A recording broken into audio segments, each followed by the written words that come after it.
আসলে অনুভূতি তো সব পয়েন্টে, যারা পয়েন্ট দেখেন সেখানে আমাদের দৈনন্দিন অনুভূতির প্রকাশ থাকে যতটা রাখা যায় আর কি।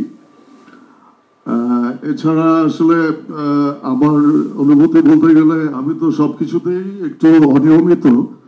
বেসিক্যালি আমি অ্যাসিস্ট্যান্ট, অ্যাক্টিংটা একটু করি টুকটাক। অ্যাসিস্ট্যান্সি করতে গিয়ে নানান কিউরিসিটি থেকে জড়াই গিয়া আমি অ্যাক্টিংটার সাথে জড়াই গেছি। তো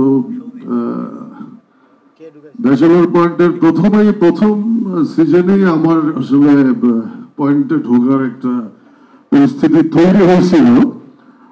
পলাশ আমার সাথে যোগাযোগ করছিল, কিন্তু টেকনিক্যাল কিছু কারণে আসলে কিছু টেকনিক্যাল জটিলতার কারণে তখন ঢোকা হয় নাই।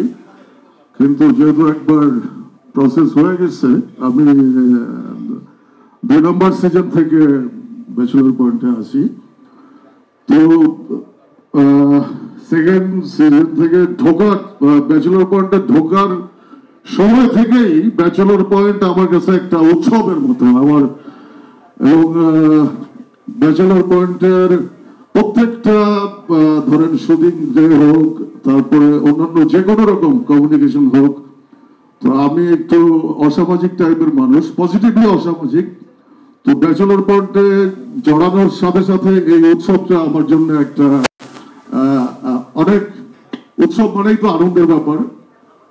তো আমার বয়স কমাইতেছে, আমার 52+ চলে, কিন্তু আমি সবসময় 18-25 এইসবের মধ্যেই থাকি। তো প্রায় 2-2.5 বছর এই উৎসবটা মিস করতেছিলাম। তো সিজন 5 আসার পর থেকেই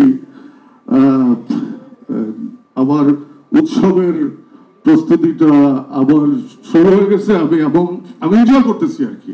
আর আমি ওরকম ব্যস্ত অভিনেতাও না, কিন্তু ব্যস্ত হয়ে গেছিলাম সেটা ব্যাচেলর পয়েন্টের কারণেই।